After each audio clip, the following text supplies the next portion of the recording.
Aleluias. E o versículo de número 1 a seguir.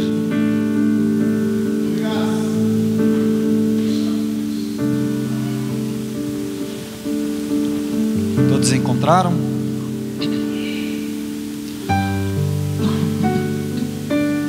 João capítulo 8.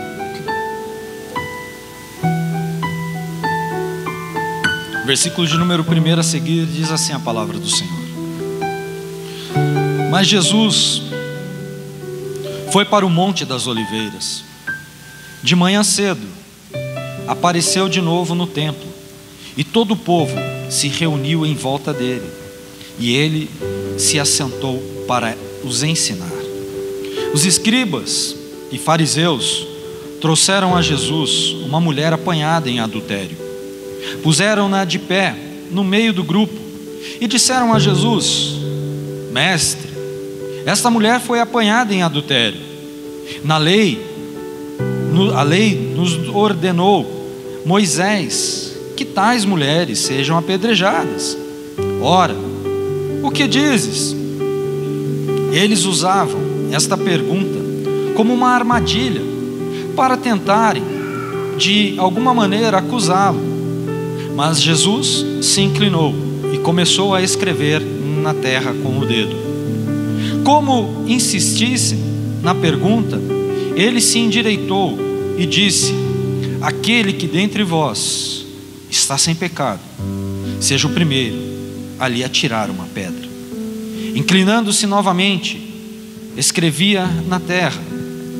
Quando ouviram isto, foram se retirando um, a começar pelos mais velhos, até que ficou só Jesus e a mulher no meio onde estava. Jesus endireitou-se e disse: Mulher, onde estão eles? Ninguém te condenou? Respondeu ela: Ninguém, Senhor. Disse Jesus: Nem eu também te condeno. Vai e não peques mais. Oremos. Senhor Deus eterno Pai, graças te damos uma vez mais esta noite, porque até aqui o Senhor tem falado conosco de uma forma sábia, concisa e eficaz. A atmosfera já foi preparada, o ambiente está preparado, para que possamos, ó Deus, dar continuidade na boa obra qual o Senhor começou sobre as nossas vidas esta noite.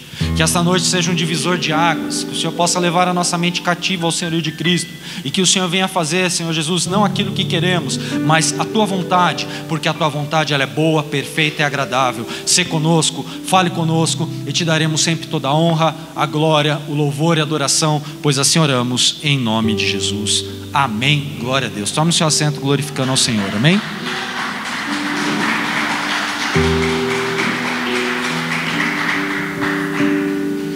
Aleluias. Os ensinamentos de Jesus, principalmente aqui no Evangelho de João, são palavras que nos confrontam muitas vezes. Palavras essas que vêm realmente sobre as nossas vidas para que nós possamos entender que todo ensinamento que Ele instruiu, não somente os discípulos, mas todas as pessoas que acompanhavam a Jesus, puderam viver coisas extraordinárias, puderam viver milagres, puderam ver coisas que nunca viram antes, puderam realmente desfrutar de coisas surpreendentes. E eu quero dizer, eu quero começar esta noite profetizando sobre a sua vida. Da mesma maneira que essas pessoas viveram coisas surpreendentes, você também vai viver em nome de Jesus, porque você é especial. Olha para essa pessoa que está do seu lado e fala para ela assim, ó: você é especial.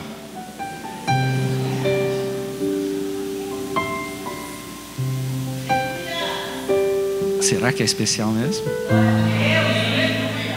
Olha de novo, fala com convicção agora: você é especial.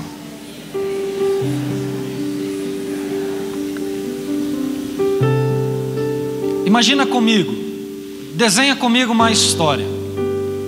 Eu vejo Jesus com ânsia de ensinar as pessoas. Eu vejo Jesus aqui realmente querendo mostrar para as pessoas que fazer o correto, o certo, vale muito mais a pena do que aquilo que é errado. Eu vejo Jesus olhando para uma situação que englobou uma vida a qual seria completamente destruída se assim fosse acusada, mas com a tua misericórdia Ele conseguiu estender as tuas mãos através de uma palavra e mudar aquele ambiente. E não é diferente hoje comigo e com você, porque somos pecadores, somos falhos, só que Jesus Ele olha com um olhar de misericórdia para mim e para você, querendo fazer com que os nossos pecados sejam perdoados. Uma atmosfera de adoração, ela só pode ser tocada com a glória de Deus quando todos nós estamos focados no mesmo objetivo, de adorar aquele que deu a sua vida por intermédio dos nossos erros, das nossas falhas. E é por isso que nós precisamos nos alegrar, pois Ele queria, Jesus melhor do que ninguém, queria que nós nos tornássemos parecidos como Ele, que nós viéssemos falar do teu amor, que nós viéssemos realmente ordenar para que as pessoas vivessem o verdadeiro evangelho, um evangelho de amor, um evangelho de carinho, um evangelho de gratidão. E cá entre nós, quantas pessoas ingratas a Jesus, quantas pessoas que realmente desfrutam de uma promessa extraordinária, mas não conseguem dar a Deus aquilo que Ele merece receber. Quem está vivo aqui hoje? Vou perguntar de novo, quem está vivo aqui hoje? Se você está vivo, é porque hoje, quando você acordou, você viveu um milagre de Deus. E por isso você precisa ser grato a tudo que Jesus fez. E muitas vezes nós nos perguntamos, qual o plano de redenção no plano da graça que Jesus quis estabelecer? E muitas vezes nós não conseguimos realmente achar a resposta do plano de redenção do Senhor. Mas o plano de redenção do Senhor para a minha vida e para a sua vida realmente é a salvação. A salvação, ela está acima de qualquer coisa. Por isso nós precisamos desviar do erro, do pecado, para vivermos realmente a salvação. E o mais importante, o que mais me alegra em tudo isso, é que a salvação ela é gratuita para todos aqueles que querem. Repita comigo assim, pastor. Não, só se todo mundo falar que eu vou continuar. Fala assim, pastor. Mas tem gente que não quer a salvação? E eu digo para você que sim. Muitas pessoas não querem herdar a salvação. Muitas pessoas têm brincado, muitas pessoas têm se limitado, muitas pessoas têm apenas olhado para as coisas que este mundo nos oferece. E quando nós olhamos apenas para as coisas que este mundo nos oferece, nós somos os mais miseráveis seres humanos, porque nós não estamos preocupados com a nossa vida vindoura, com a nossa vida na eternidade. As pessoas elas vivem imprudentemente, só querem se deleitar das coisas que essa vida proporciona, só buscam a Deus quando tem problemas. E isso é um erro. Nós não podemos buscar a Deus quando nós estamos passando por um problema, por uma dificuldade. Se nós o amamos por tudo aquilo que Ele fez por nós, se nós o amamos pela salvação a qual Ele atribuiu sobre as nossas vidas, nós temos que buscá-lo a todo momento, a todo instante.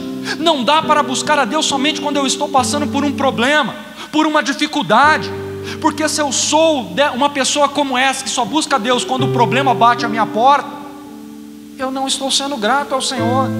Eu estou querendo fazer barganha com Deus. Eu estou querendo chegar para Deus e falar, Senhor, se o Senhor me der, eu te adoro, mas se o Senhor não me der, eu não te adoro.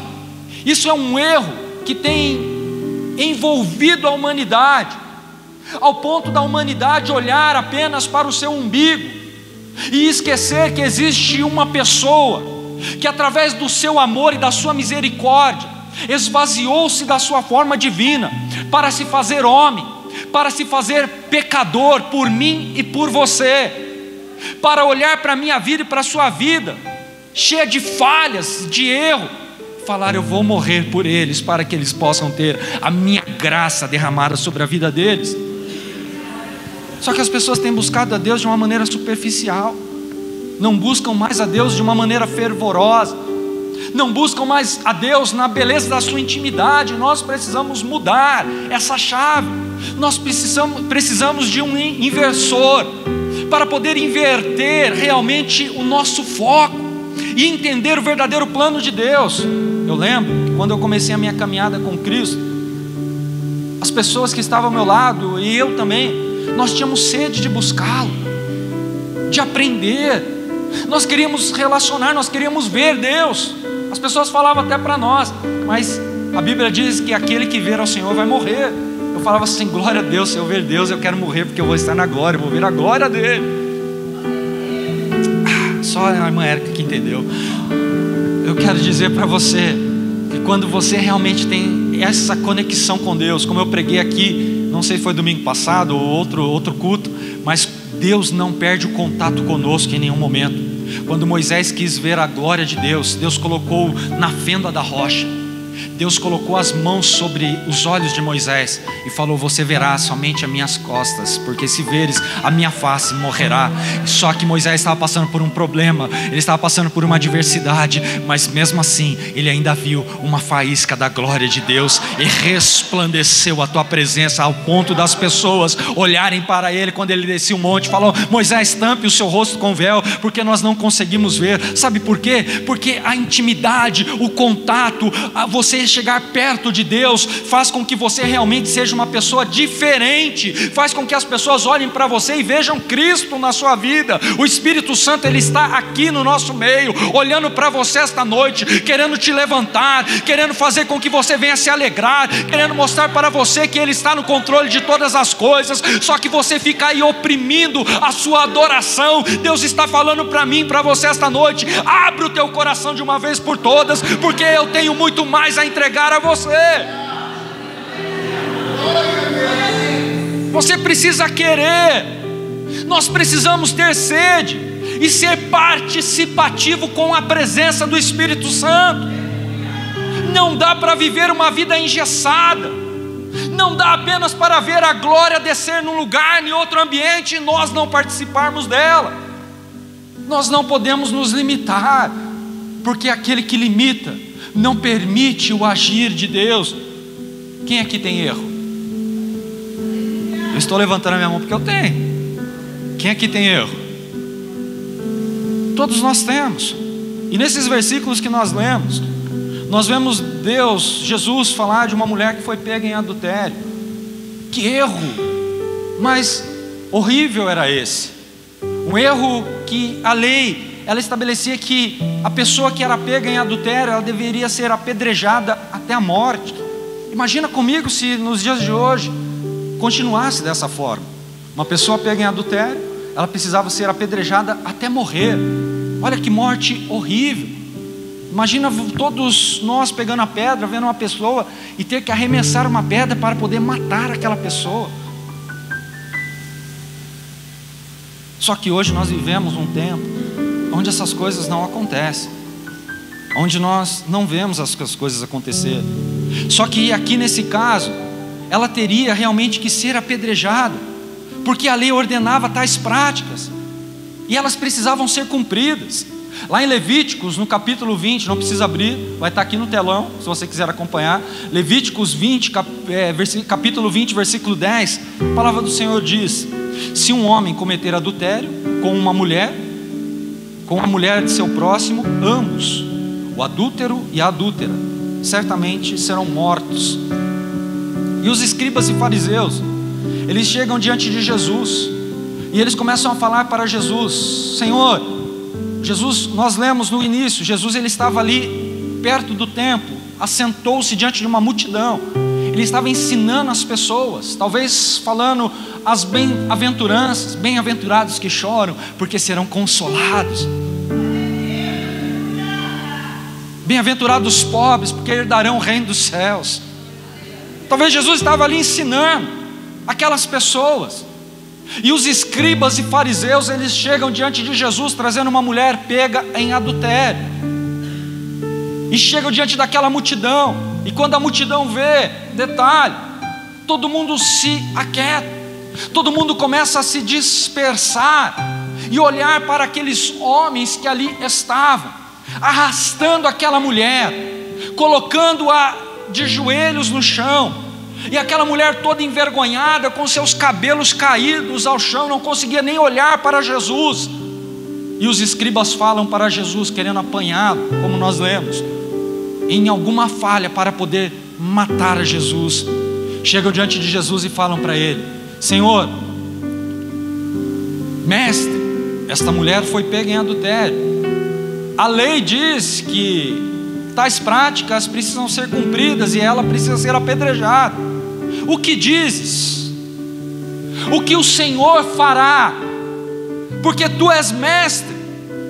Eles queriam uma resposta de Jesus. Eles queriam que Jesus fosse contra a lei de Moisés, porque nós vimos aqui em Levíticos 20:10 que essas práticas precisavam ser cumpridas, e eles queriam que Jesus viesse falar: ei, o que vocês estão fazendo? Não faz. Mas só que Jesus estava vendo lá na frente, a motivação da pergunta deles estava superando a lógica a qual eles estavam vivendo, porque Jesus estava ensinando, Jesus estava arrastando uma multidão para ser transformada. Um ministério que começou debaixo de uma autoridade não humana, mas uma autoridade que veio do alto. E aqueles homens, com pura inveja e vontade de fazer o mal para uma pessoa, ou seja, para aquele que veio para salvar a humanidade, eles queriam matar a Jesus. E naquele momento eles chegam diante de Jesus e falam: o que o Senhor vai fazer?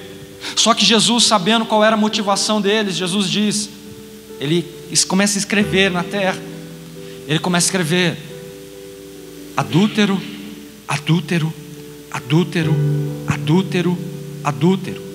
Embaixo, penso eu que Jesus colocou o número dos pecados das pessoas da esquerda para a direita, e falou para eles: aquele que não tem pecado, atire a primeira pedra. Nós vemos que dos mais velhos aos mais novos, todos foram saindo um a um. Os mais velhos porque tinham mais pecado que os mais novos, então todos começaram a sair um a um. E por isso Jesus falou: quem não tem pecado, atire a primeira pedra. Imagina a consciência deles. Foram fritando naquele momento: eu já pequei, eu já errei, e eu não posso atirar uma pedra nessa mulher, porque eu também sou pecador, eu infringi as leis de Deus, não posso. E todos foram saindo, todos foram indo embora, porque a lei exigia que a mulher fosse apedrejada, sim ou não? A lei, vou perguntar de novo, a lei não exigia que a mulher fosse apedrejada? Sim ou não?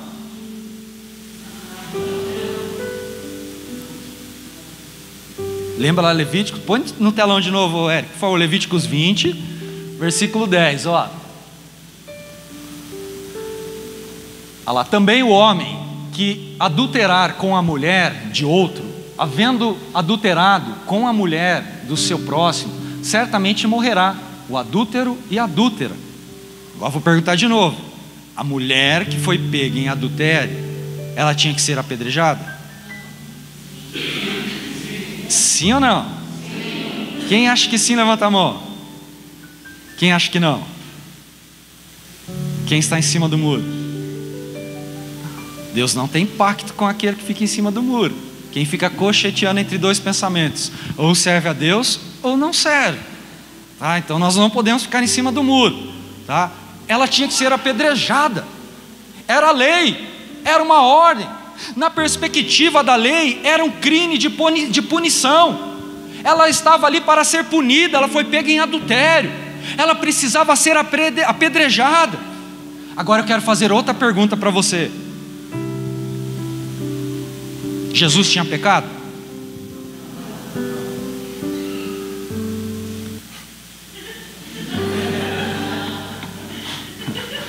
Jesus tinha pecado? Igreja, não ofenda Jesus. Jesus tinha pecado? 2 Coríntios, capítulo 5, versículo de número 21. A palavra do Senhor diz: aquele que não conheceu o pecado, Ele o fez pecador por nós, para que nele fôssemos feitos justiça de Deus. Romanos 8,3, a palavra do Senhor diz: pois o que era impossível à lei, vista que estava enferma pela carne, Deus enviando o seu Filho em semelhança de carne do pecado, pelo pecado condenou o pecado da carne. E aí, igreja, lendo esses dois versículos, Jesus tinha pecado ou não?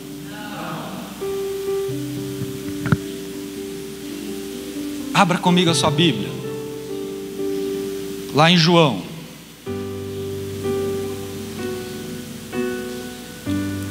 João capítulo 1.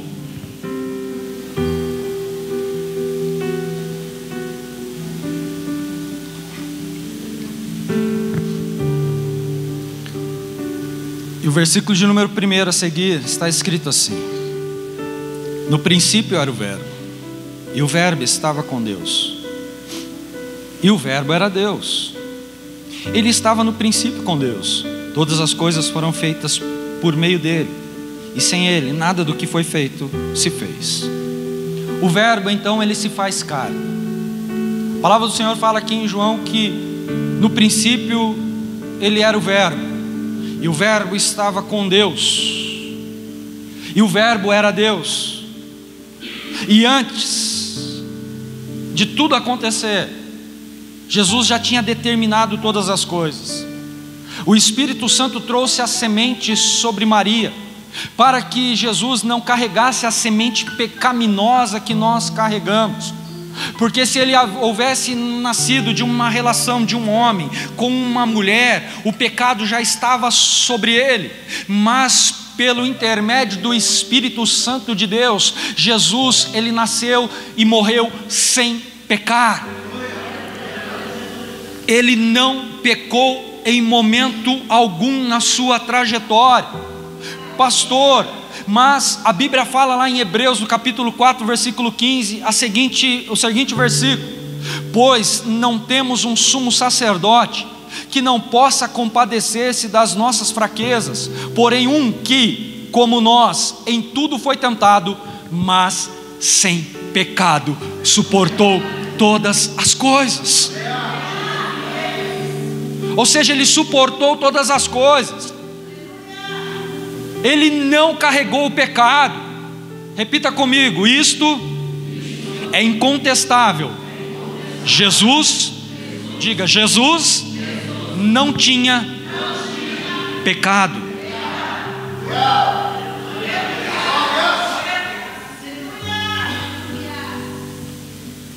Mas agora segura comigo.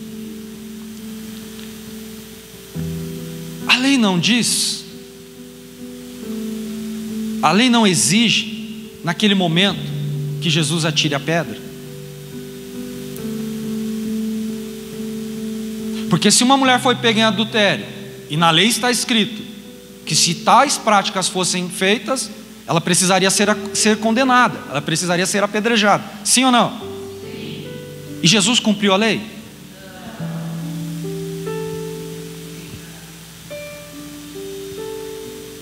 Então Jesus pecou ou não?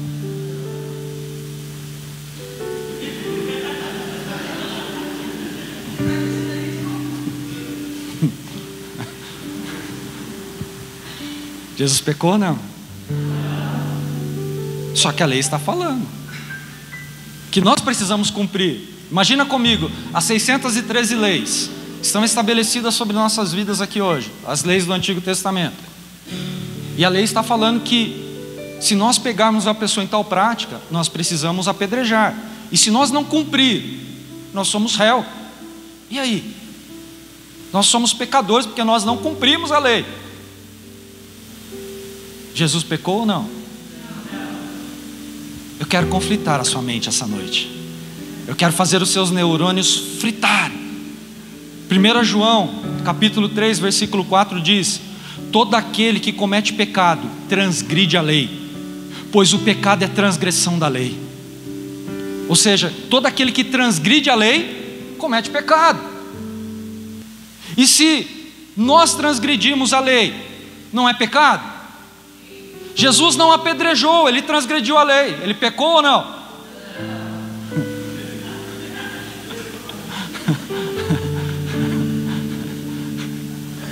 A Bíblia diz que Jesus não possuiu pecado, correto? Nós vimos que a Bíblia disse que Jesus não cometeu pecado. Mas a mulher aqui a qual nós estamos falando, ela cometeu um adultério, e Jesus teria que apedrejá-la. Evangelistas, a Bíblia não está contradizendo, ela não pode se contradizer, porque a graça não veio relativizar a obediência e nem suprimir a obediência, mas a graça veio tornar possível a obediência sobre as nossas vidas. E por isso nós precisamos entender que é necessário que nós venhamos obedecer a palavra do Senhor. É necessário que nós venhamos entender, porque em Cristo vemos o fim de um sacerdócio levítico da velha aliança e o início de um sacerdócio que começa a partir de Jesus. Sacerdócio esse que veio para trazer transformação. A Bíblia, ela sempre fala a respeito de mudanças, de ciclos, de novidades. E aqui nós estamos começando a desvendar um grande mistério, porque um novo ciclo estava começando a partir daquele momento, quando Jesus ele veio para assumir o sumo sacerdócio e se fazer realmente um homem incondicional a qualquer um outro, para trazer a graça, o amor, a misericórdia, para trazer o perdão, para poder trazer realmente a alegria, para poder trazer a paz que excede todo o entendimento sobre a minha vida e a sua vida. Hebreus capítulo 7, versículo 12, diz assim: pois mudando-se o sacerdócio, necessariamente se faz também mudança da lei.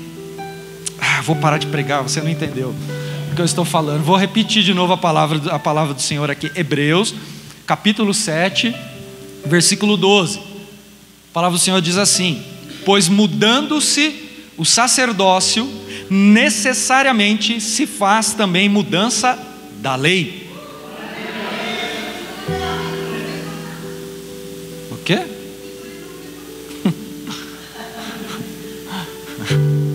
Se há mudança, há início. Uma nova lei estava sendo gerada a partir do momento que Jesus ele nasce. Uma nova lei estava sendo preparada. Eu sei que eu não vou conseguir terminar essa mensagem hoje. Domingo que vem eu termino, mas vamos até onde der. Jesus estava mudando a lei. João 13, 34, as palavras de Jesus diz assim: novo mandamento vos dou. Ou seja, ele estava dizendo para nós: as coisas que se passaram já se foram, e agora as coisas começam a ser renovadas. Há uma nova história sendo preparada. Estou trazendo novos mandamentos a vocês. Estou trazendo um novo princípio a ser vivido. Estou trazendo um novo ciclo. Estou trazendo uma nova vida para aqueles que me amam. E ele continua aqui falando no capítulo no Evangelho de João 13, 34: novo mandamento vos dou: amai-vos uns aos outros, como eu vos amei. Assim também deveis amar uns aos outros. Na lei, Moisés nos ordena a cumprir, ou seja, Moisés ordenou o pessoal a cumprir a lei. Mateus 11, 13 diz: pois todos os profetas e a lei profetizaram até João o Batista. Até ali, aquele momento. Só que a partir daquele momento, porque aqui vemos um prazo de validade para um caráter transitório da lei. A lei seria transitada naquele momento a partir de Jesus, quando Jesus assume o sacerdócio de Deus. Glória a Deus, pastor, então eu não preciso mais viver e nem ler o Velho Testamento, o Antigo, eu posso rasgar a Bíblia? É claro que não.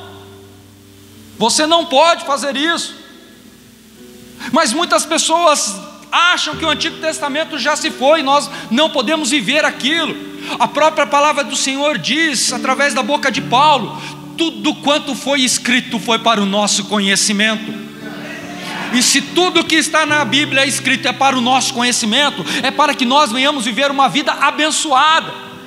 é para que nós venhamos desviar dos erros, das falhas, daquilo que nós não conseguimos cumprir. Só que Jesus começa a ensinar de maneira divergente a lei, de uma maneira completamente diferente. Jesus começa a mostrar para mim e para você: a lei, antigamente, ela era para nós agirmos de tal forma, só que a partir de agora, um novo mandamento eu vos dou. E esse mandamento, ele precisa ser cumprido, porque ele está mudando, ele está transformando. Mateus capítulo 5, versículo 17 e 18, a palavra do Senhor diz: não penseis que vim destruir a lei e os profetas. Não vim para destruí-los, mas para cumpri-los. Em verdade vos digo que até que o céu e a terra passem, nenhum jota ou um tio se omitirá da lei, sem que tudo seja cumprido. Ou seja, tudo será cumprido, profecias serão cumpridas, a palavra de Deus vai se cumprir. O próprio Senhor Jesus está falando: não tirarei um jota e nenhum tio da minha palavra. Tudo que está escrito aqui nesse livro da vida será cumprido. A lei de Moisés não está mais em vigor a partir do início do ministério de Cristo. A mudança da lei faz uma progressão, ela não arrebaixa, ela começa a progredir a partir do ministério de Jesus, diferentemente daquilo que as pessoas acham e pensam: agora eu posso viver a graça de Deus, e se eu estou vivendo a graça de Deus, eu posso pecar, eu posso ter os meus pecadinhos de estimação. Quem foi que te disse? Muito pelo contrário, é um momento realmente ao qual nós precisamos ainda resgatar valores, porque essa mudança a qual o Senhor está estabelecendo é uma mudança para o perdão dos nossos pecados, das nossas transgressões, e nós precisamos entender realmente aquilo que Jesus ele tem preparado. Porque se nós não entendermos o verdadeiro propósito, o verdadeiro plano de Deus, nós iremos sucumbir em nossa fé, nós seremos altamente destruídos, porque Deus ele tem um plano perfeito para você. Olha para essa pessoa que está ao seu lado e fala assim: Jesus te ama. Olha para essa pessoa com alegria e fala: Jesus te ama. Jesus te ama, pastor.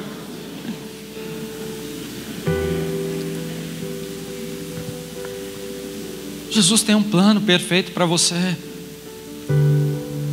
Gálatas 3,19. Hoje a gente vai ver um monte de versículos na Bíblia, tá? Gálatas 3,19 diz assim: logo, qual razão de ser da lei? Foi acrescentada por causa das transgressões, até que viesse o descendente, a quem a promessa havia sido feita, e foi ordenada por intermédio de anjos, pela mão de um mediador. Qual a razão da lei? Imagina comigo, um povo que entrou no Egito para ser escravo, que depois de 430 anos entraram com 70 pessoas aproximadamente, até por intermédio de José, que trouxe toda a sua família, e quando saem do Egito, saem com quase 3 milhões de judeus, para poder ir e conquistar uma terra prometida. Mas um povo que não tinha leis, um povo que vivia murmurando, querendo voltar ao Egito, para poder viver aquilo que o Egito ele estabelecia para aquele povo. Então Deus ele começa a estabelecer leis, para que o povo viesse realmente entender o verdadeiro propósito, para que o povo viesse se preparar. A razão da lei é para que aquele povo separado, escolhido por Deus, pudesse viver da melhor forma possível. Só que o povo não entendia, e o povo continuava pecando, continuava errando, porque eram todos seres humanos, cheios de falhas, cheios de erros, assim como eu e você.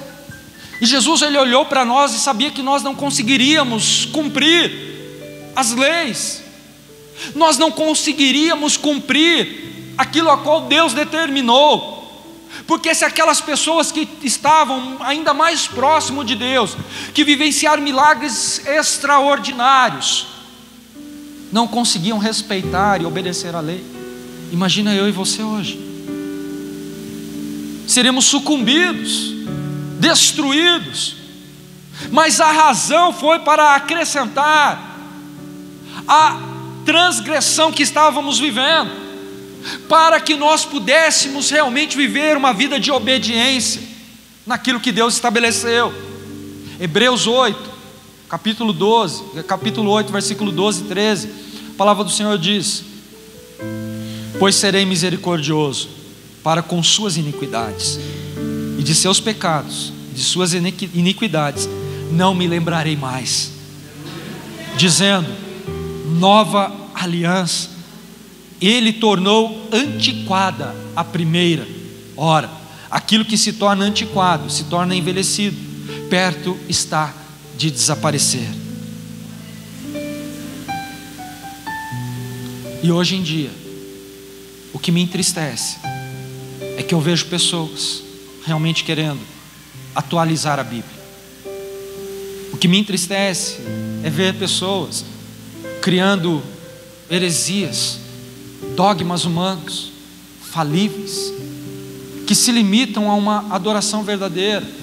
Mas pastor, qual foi a única atualização da Bíblia? A Bíblia foi atualizada? Sim ou não? A Bíblia foi atualizada? Sim ou não? Ela foi atualizada quando o Verbo se fez carne. Deuteronômio capítulo 18, versículo 15, a palavra do Senhor diz: o Senhor teu Deus, palavras de Moisés, o Senhor teu Deus te suscitará um profeta como eu no meio de ti, de teus irmãos, a ele ouvirás. Certa vez Jesus, ele chamou 3 dos seus discípulos, Pedro, Tiago e João, falou: filhos, ficai aqui, porque eu mostrarei para vocês algo que eu não mostrei para ninguém. E ali no Monte Tabor, Jesus, ele começa a transfigurar-se, ele começa a mostrar um pouquinho da sua glória, ele começa a voar, ele fica no alto, e aparece a um lado um ser angelical, do outro mais um. Aí os discípulos falam: Senhor, é bom que façamos uma tenda, uma para ti, uma para Elias e uma para Moisés, e adoremos. Aí eles disseram este versículo que Moisés fala, Deuteronômio 18: a ele ouvirás. Ou seja, eles chegaram e falaram assim: filhos, eu sou Moisés, que representa a lei, do outro lado Elias, eu sou Elias, que representa os profetas, mas a ele, Jesus, o Filho de Deus, ouvirás. Porque é a única pessoa que nós devemos abrir os nossos ouvidos para ouvir o direcionamento, para poder viver as suas maravilhas, para viver o sobrenatural. Nós precisamos ouvir as tuas palavras, porque as tuas palavras, elas vêm para nos confrontar, para que vivamos realmente a perfeição daquilo que Ele tem preparado, porque Jesus está voltando e Ele quer pegar a sua igreja em atividade. Ele quer olhar para mim e para você e quer ver nós preparados para aquele grande dia. Porque se Jesus volta hoje e Ele escolhe apenas 2 pessoas, uma sou eu, quem é a outra?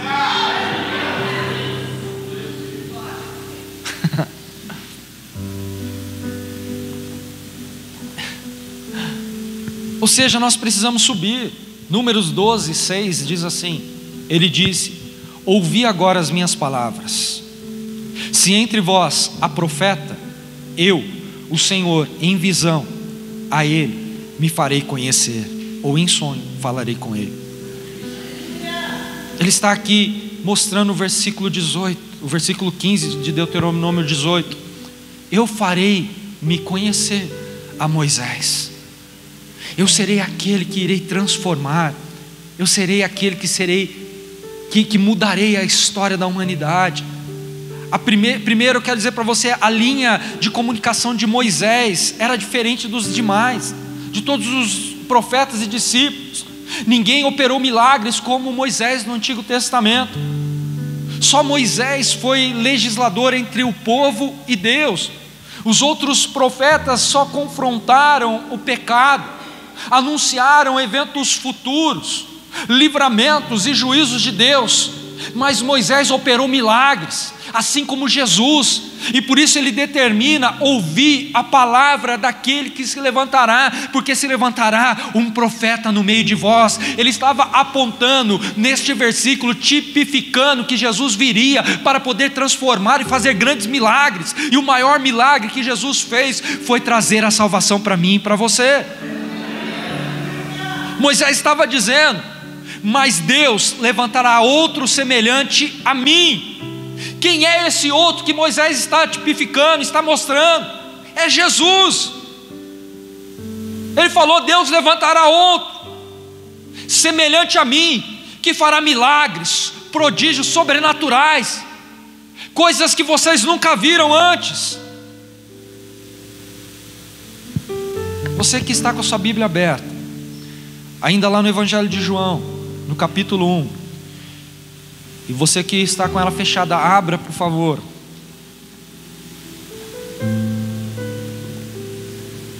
E você que não tem, olha aqui no telão. Evangelho de João capítulo 1, versículo 19. A seguir diz assim a palavra do Senhor: este foi o testemunho de João, quando os judeus mandaram de Jerusalém sacerdotes e levitas para lhe perguntar: quem és tu? Ele confessou e não negou, confessou: eu não sou o Cristo. Perguntaram-lhe: então quem és? És tu Elias? Ele disse: não. És tu profeta? Respondeu ele: não. Finalmente lhe disseram: quem és? Dá-nos uma resposta para que levemos aqueles que nos enviaram.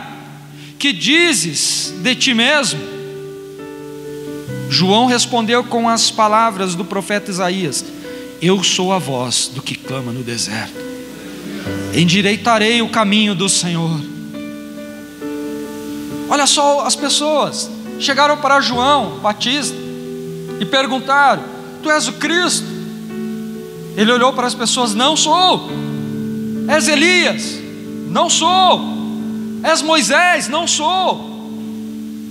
Sou apenas o precursor, o que preparará o caminho, que preparará realmente a entrada triunfante de Jesus. Sou apenas aquele que veio para preparar o caminho, e nós precisamos entender que ele foi o precursor para poder mostrar para aquelas pessoas que o profeta estava vindo, que o Messias estava chegando, mas ele não era. Nós não somos, porque Jesus ele já veio por nós, já morreu por nós, a sua graça está sobre as nossas vidas, o teu amor nos envolveu para que hoje nós pudéssemos realmente estar fugindo do pecado, do erro, por mais falhos que nós somos. Mas Jesus olhou para mim e para você com grande amor, amor de misericórdia, sabendo que nós não conseguiríamos vencer, que nós não conseguiríamos realmente lutar até o fim e desfrutar do milagre. Ele falou: por eles eu vou até o fim. E por isso ele se fez pecador, mas não pecou, morreu sem nenhum pecado. E por isso nós precisamos entender que o caminho estava preparado. Atos capítulo 3, versículo 22, a palavra do Senhor diz assim: pois Moisés disse: o Senhor vosso Deus levantará dentre vossos irmãos um profeta semelhante a mim, e a ele ouvireis a tudo o que disser. Todo aquele que não escutar essa profecia, esse profeta, será exterminado dentre os povos. Olha só o que ele está falando. É profundo isso. Todo aquele que não ouvir esse profeta, quem ele está dizendo? Jesus, será exterminado entre os povos. A palavra de Deus ela está aqui livre para todos nós, mas muitas pessoas não querem ouvir a palavra. Muitas pessoas têm brincado com Deus, muitas pessoas têm levado uma vida dispersa, muitas pessoas têm vivido uma vida realmente longe daquilo que Deus ele preparou, e por isso acabam se autodestruindo, cometendo pecados, erros que fazem distinção da glória de Deus sobre as nossas vidas. Jesus só falava aquilo que ele ouvia de Deus, pois assim Jesus, como Moisés, ele era um legislador, Ele estava ali realmente mostrando para nós que quando nós levássemos a Deus aquilo que nós precisávamos, Jesus estava ali mediando entre nós, para que pudéssemos realmente, a partir de agora, termos a nossa vida transformada. Porque quando o diabo olha para você e fala assim: você pecou, você errou, Jesus chega diante de Deus e fala: Pai, não é bem assim, olha as minhas mãos, ele pecou, ele errou, mas eu perdoei os pecados dele. O diabo, ele vai te acusar a todo momento de coisas que você fez no passado, de pensamentos. Só que Jesus, ele está falando para você: eu não te acuso, porque todas as coisas se fazem novas em sua vida, pois uma nova criatura és. Moisés diz: mas quando Deus levantar esse profeta, ignore a lei, porque passarão céus e terra, mas as minhas palavras não passarão.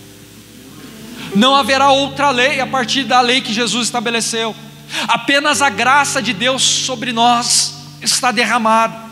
1 Pedro 1,20 diz: o qual na verdade foi conhecido ainda antes da fundação do mundo, mas manifesto nestes últimos tempos por amor a vós. Quando o homem pecou, depois da criação do mundo, mas antes da criação do mundo, Deus já havia previsto o plano da salvação. Jesus não foi pego de surpresa.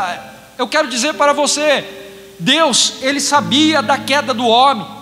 Era o plano de Deus para trazer a salvação para nós, porque nós vimos lá em João, ele era o verbo, e o verbo estava com Deus, e ele era Deus, e tudo foi feito por intermédio dele, para ele, por ele, todas as coisas foram feitas. Ou seja, ele não foi pego de surpresa, como muitas pessoas dizem que Jesus foi pego de surpresa. Ele já sabia da queda do homem, ele já sabia que o pecado entraria no coração do ser humano, mas ele já tinha um plano de salvação para mim e para você. Gálatas 3,23 diz: mas antes que a fé viesse, estávamos guardados debaixo da lei, encerrados para aquela fé que se havia de se manifestar. Ou seja, nós temos um tutor. Uma outra tradução está dizendo aio, que significa tutor, que conduzirá a outro, ou seja, aquele que conduzirá você a Cristo. Ou seja, a palavra de Deus está falando: você tem um tutor, e a minha palavra, ela te conduzirá a Jesus. A palavra de Deus, ela te conduzirá a Cristo. Deus não quis mudar a lei, mas cumprir o seu plano. Jesus não veio para mudar a lei, ele mesmo diz: eu não vim mudar a lei, mas eu vim cumpri-la. A graça não veio baixar o padrão da lei. Após a graça, o padrão foi elevado. Como assim, pastor? Então quer dizer que a partir do momento que Jesus veio, derramou a graça dele, o padrão da lei foi elevado? Sim, e eu provo para você. Vai estar aqui no telão. Abra aí, Eric, por favor, Mateus capítulo 5.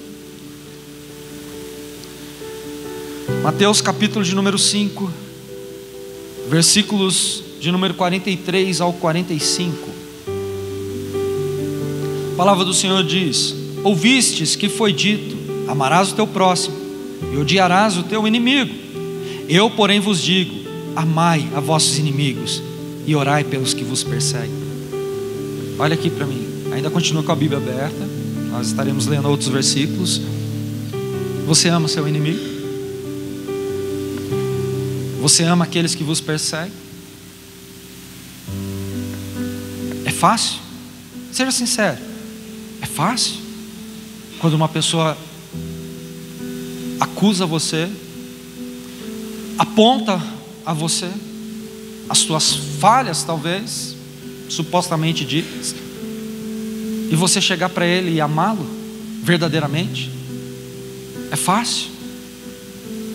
O padrão subiu ou abaixou? A lei diz: odiarás o teu inimigo. Só que Jesus, ele fala: amarás o teu inimigo. O padrão elevou ou abaixou?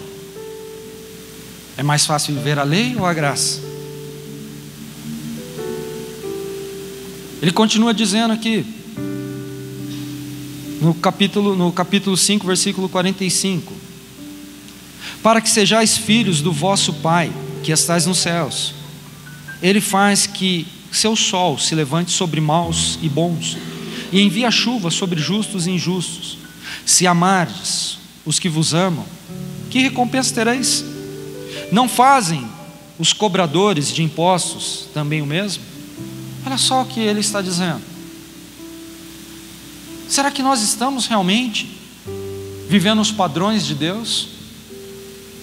Será que os padrões da graça, ele foi elevado ou foi abaixado?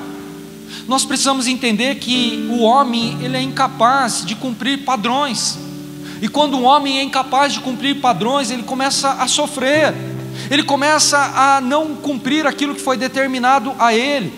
Ainda em Mateus, no capítulo 5, no versículo 17, a palavra do Senhor diz assim: não penseis que vim destruir a lei ou os profetas. Não vim para destruí-los, mas para cumprir. Jesus não veio destruir as leis e os profetas. Jesus, ele veio para cumpri-las. E nós, seres humanos, somos incapazes. Ele está dizendo: eu não revogarei, mas eu vou cumprir. O que eu quero dizer para você esta noite, que Jesus, ele está te chamando para viver um plano perfeito. Só que para você viver o plano perfeito dele, que ele preparou para você, você precisa se posicionar. Porque assim como nós, que um dia estávamos nas trevas, e hoje estamos na maravilhosa luz de Cristo, porque ele nos elegeu. Ele mesmo diz: vós sois geração eleita, sacerdócio real, nação santa, povo escolhido, adquirido, tirado das trevas para a maravilhosa luz. Ele está dizendo para mim e para você: eu escolhi vocês, quando vocês estavam ainda no ventre de suas mães, ainda quando não tinha nome, eu já te chamei pelo nome. Eu já te separei. Deus sabia que você estaria aqui esta noite, ouvindo esta palavra, uma palavra que vai trazer um conforto na sua alma, uma palavra que vai fazer com que você venha viver realmente o plano perfeito de Deus na sua vida, uma palavra que vai fazer com que você realmente venha se transformar, que possa haver um divisor de águas, porque Jesus, ele não pecou para poder trazer o perdão do pecado sobre a minha vida e sobre a sua vida. Porque por mais difícil que seja viver realmente aquilo que ele estabeleceu, quando nós erramos, nós chegamos diante do Pai e falamos: Pai, me perdoa. E ele fala: eu te perdoo, filho. Nós vamos participar daqui a alguns minutos da Santa Ceia, e eu sempre falo e reforço: a ceia é para quem? Para os santos? Sim ou não? A Santa Ceia é para quem, igreja? A Santa Ceia é para quem? Então a Santa Ceia é para mim, a Santa Ceia é para você, a Santa Ceia é para nós. E muitas pessoas deixam de participar de um culto como esse e falam: eu pequei, eu não posso tomar a Santa Ceia. Sabe qual é o erro? É quando nós realmente pecamos e queremos permanecer no pecado. Aí você está errado, você vai tomar para a sua própria condenação. Mas quando você realmente faz uma avaliação daquilo que você está vivendo, e chega diante de Deus e fala: Senhor, me perdoa, me fortalece. Senhor, eu errei. O Senhor, ele fala: filhinhos, ainda que pecasses, nós temos um advogado junto ao Pai. Ele julga as suas causas. E esta noite Jesus está querendo confortar o teu coração, para poder te fortalecer a viver o melhor do Senhor. Semana que vem eu termino essa mensagem. Coloque-se de pé comigo em nome de Jesus.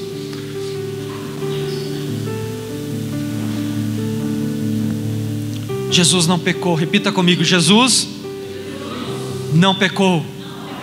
Fala: Jesus me salvou. E por isso, diga: por isso estou alegre.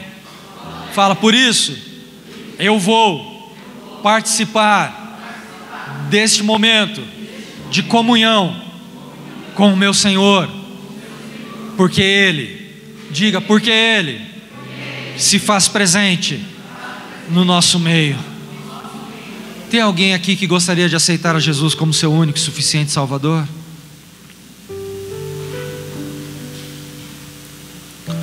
Alguém que estava afastado dos caminhos do Senhor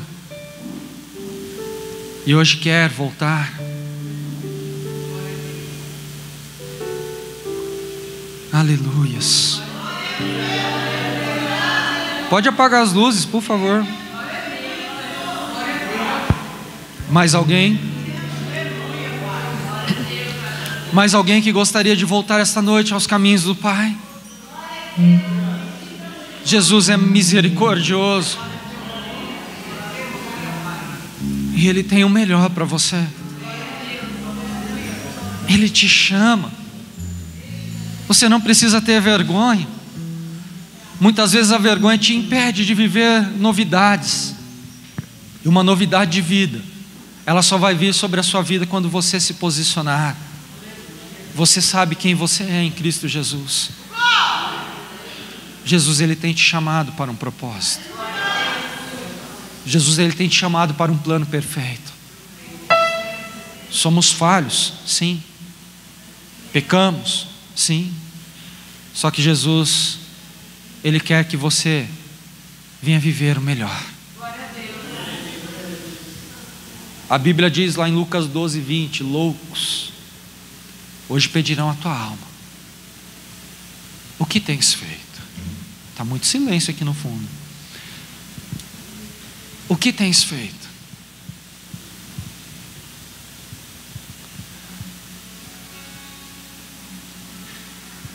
Tudo aquilo que você tem feito é o que vai proporcionar a você estar na glória ou não. A eternidade é para os dois lados. Eu não vou insistir. Eu vou estar orando aqui pela vida do Antônio, que hoje se posicionou e veio para perto do altar, porque Deus de pé está olhando para ele e olhando para você e querendo trazer essa transformação, querendo trazer um novo tempo. Tempo esse ao qual você não achou que viveria, mas é um tempo de mudança, é um tempo realmente que Deus Ele tem preparado para você viver um grande milagre. Portanto, eu convido você a estender as tuas mãos aqui à frente, para orar e clamar, porque uma vida se rendeu aos caminhos do Senhor, uma vida olhou para o altar e falou: Deus, eu quero estar contigo, Senhor. Orabassuri anderelevai ashure canta labastere calabachemes. Oria lavassore canta labashuene candarabacara bacara lavasses. Oria anderelevai aramashui andai a corelevassu. Aramako mechepio que telebassuri andai a corelevasteres. Aramaya chore canta labassu. Afi, olha os caminhos.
ser especial.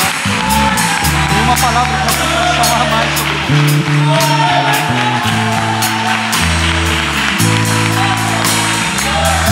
Ah, Deus, aqui me desce, vai dar isso outro. Enche aqui, rapaz, ele não aguenta mais ficar de pé na tua presença. Ah, Deus, renova, Pai, ó Deus, toca, batiza, Pai, fortalece o teu filho, Pai, em nome de Jesus.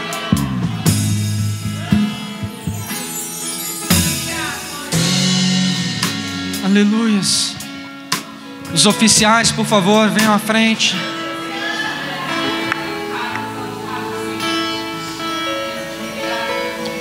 Estenda suas mãos aqui, estaremos consagrando os elementos que compõem a Santa Ceia do Senhor. E oremos. Senhor Jesus, eterno Deus, nós consagramos este pão que representa o teu corpo, que foi esmiuçado na cruz do Calvário. Nós consagramos este suco de uva, que representa o teu sangue, que foi vertido na cruz. E ao ingerirmos, ó Deus, possamos relembrar a aliança, a ordenança a qual o Senhor estabeleceu. Portanto, Senhor Jesus, abençoe, e todo aquele que for participar possa desfrutar do melhor do Senhor nesta terra. Quem pode cear? Pastor Góes, Dona Roseli, por favor, vem aqui conosco. Quem pode cear? Todo aquele que confessou a Jesus como seu único e suficiente Salvador. Todo aquele que reconhece os teus pecados. Os diáconos estarão passando com os elementos da ceia. Eu vou pedir para você esperar aí no seu lugar. Pode tomar o teu assento, por favor. Você vai pegar o suco e o pão e vai aguardar para que depois nós todos juntos venhamos cear. Amém? Glória a Deus. Pode tomar o seu assento.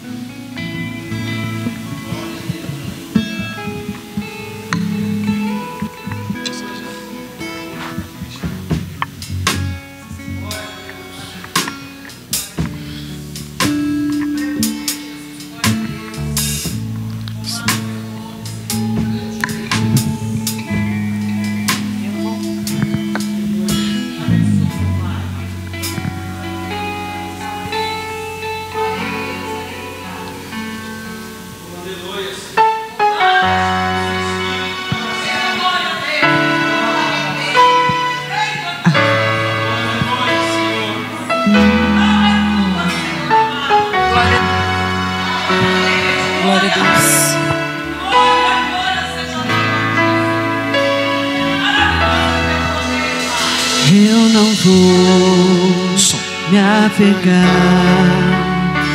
com as coisas aqui, pois eu sei ao lugar que me espera. Estrangeiro eu sou, o meu lar é o céu. Meu Jesus, vem buscar a sua noiva. Ele virá num piscar de olhar. Quem estiver pronto com ele irá, na sua glória com ele morar. Ele vem, não mais tristeza, não mais temor. Junto com os anjos cantar eu vou. Diga ao Cordeiro que se entregou. Ele vem, ele vem.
olhar.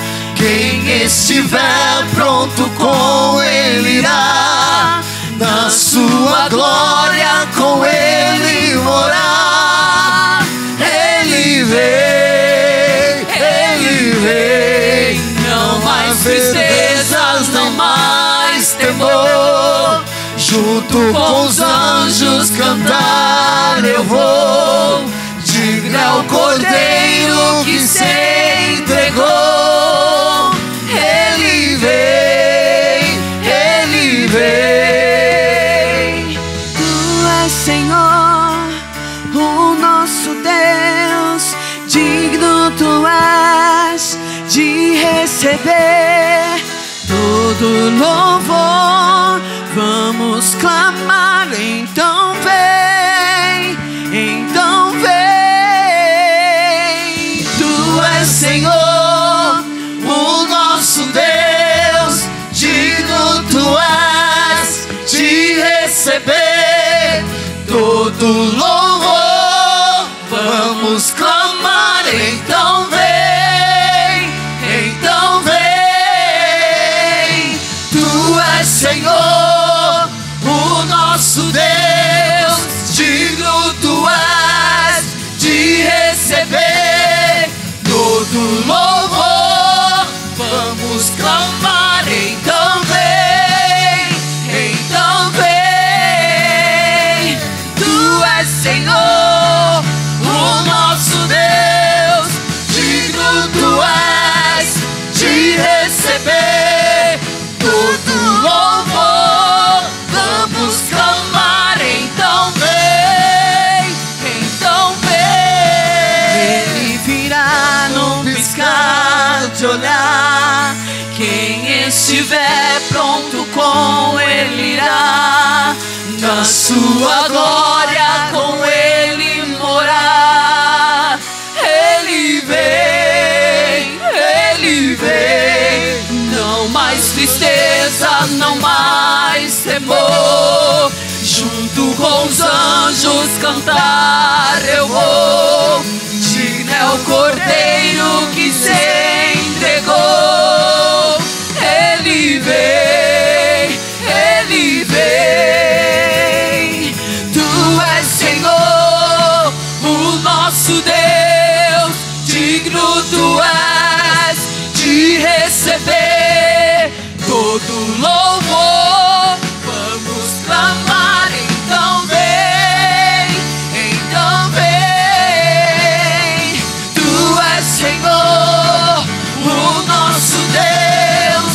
Digno tu és de receber todo louvor. Vamos clamar, então vem, então vem.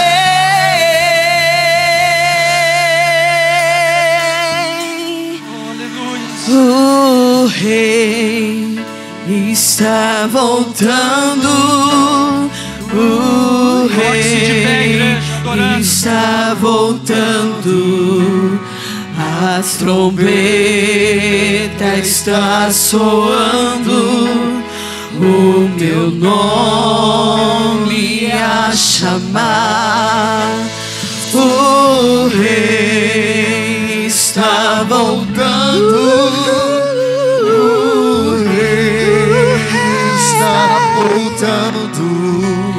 As trombetas está soando.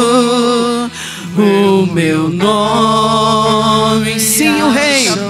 Sim, o Rei. Sim, o Rei está voltando. O Rei está voltando. Aleluia. Ele vem me buscar.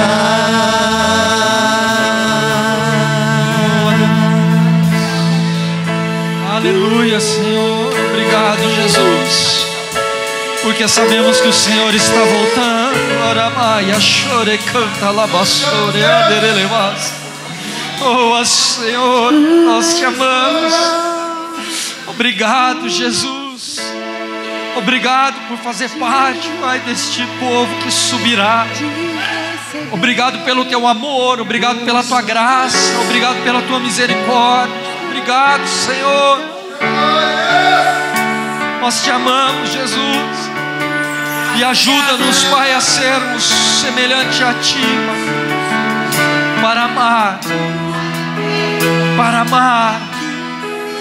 amar ao Senhor e ao próximo. Oh, nos ajuda. Levante o teu pão bem alto ao céu. Na noite em que Jesus foi entregue nas mãos dos pecadores, Ele tomou o pão em tuas mãos, ergueu aos céus, deu graças e partiu. Tu és, Senhor, e entregou aos seus discípulos. Digno tu és de receber todo louvor. Vamos clamar, então vem, então vem. Tu és, Senhor, o nosso Deus. Digno tu és de receber todo louvor. Vamos clamar, então vem, então vem. Tu és, Senhor, o nosso Deus. Digno tu és de receber todo louvor. Vamos clamar, então vem, então vem. Tu és, Senhor, o nosso Deus. Digno tu és Aleluia. de receber. Jesus entregou aos seus discípulos e disse: este é o meu corpo, que será entregue por vós. Fazei isto em minha memória. Participemos agora do pão, que representa o corpo do nosso Senhor Jesus. De receber todo louvor, vamos clamar, então vem, então vem.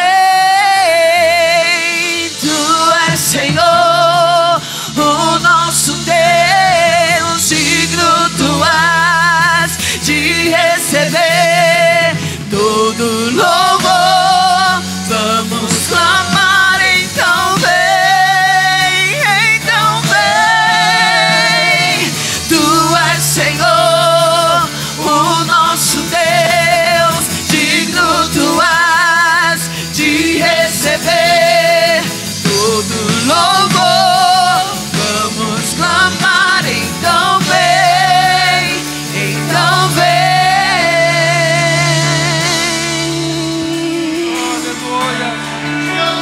Vem, vem, vem, vem, vem, vem. Adore, adore, adore, igreja. Ele é digno de receber o teu louvor, a tua adoração. Faça desse momento um momento ímpar, um momento especial, um momento que você está participando do banquete que somente os filhos, somente os herdeiros da promessa podem participar. Alabaçore, calabaia. Isso. Oh, Espírito Santo, não tenha pressa. É uma ordenança do Pai, é uma ordenança de Deus. Oh, te amamos, Jesus. Te adoraremos para todo sempre, Senhor. Obrigado, Jesus. Erga o teu cálice bem alto aos céus. Após ter ceado, Jesus tomou o cálice em tuas mãos, novamente ergueu aos céus, deu graças e entregou aos seus discípulos.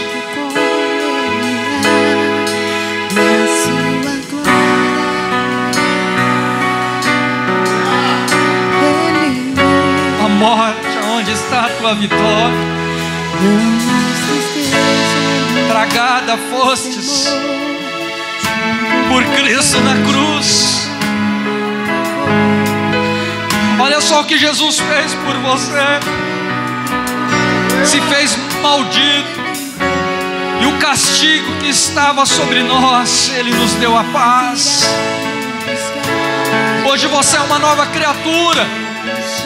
Hoje você é especial. Você não é qualquer um. Então comece a fazer o papel de filho, herdeiro da promessa.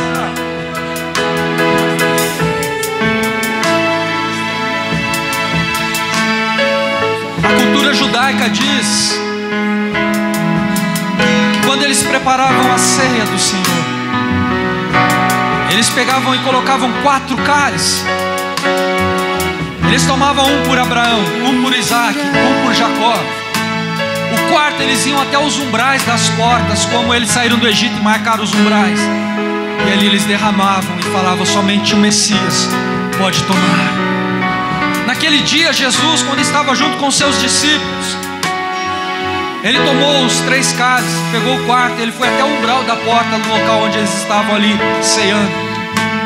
Os discípulos, talvez olhando para Jesus como estão olhando para mim, falaram: será que Ele é o Messias?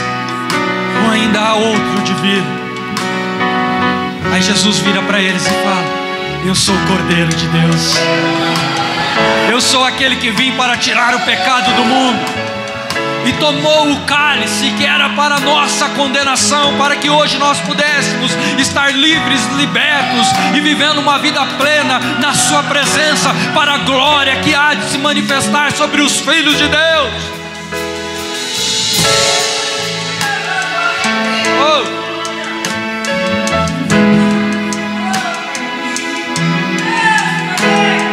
Aleluia!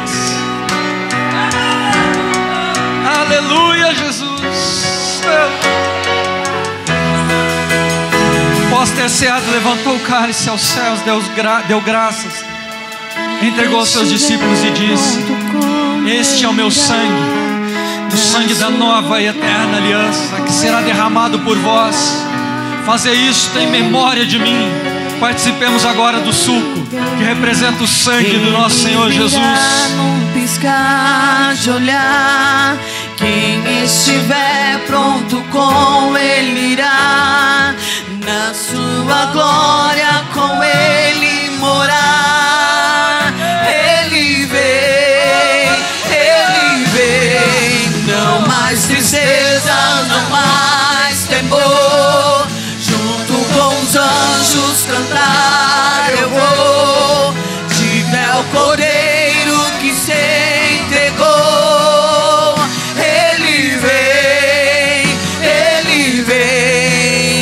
Ele virá num piscar de olhar. Quem estiver pronto com Ele irá, na sua glória com Ele morar. Ele vem, não mais tristeza, não mais temor. Junto com os anjos cantar eu vou, digno é o Cordeiro que se entregou. Ele vem,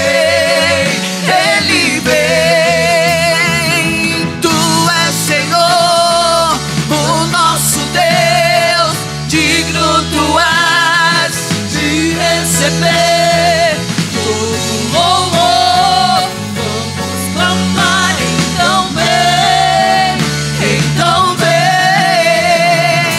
Tu és Senhor, o nosso Deus, digno Tu és de receber todo louvor. Vamos clamar, então vem, Ele virá no piscar de olhar. Quem estiver pronto com Ele irá, na sua glória com Ele morar. Ele vem, não mais tristeza, não mais temor. temor, junto com os anjos cantar eu vou. Digno é o Cordeiro que se entregou. Ele vem. Aleluias, você pode aplaudir ao Senhor. Você pode, junto com os seus aplausos, glorificar o nome dEle. Você pode dizer que você o ama. Você pode dizer que você sai daqui fortalecido para viver a graça dEle. Oh, aleluia. Glória a Deus. Amém. Estaremos encerrando o culto. Vou pedir para você assentar. A pastora vai dar os recados finais.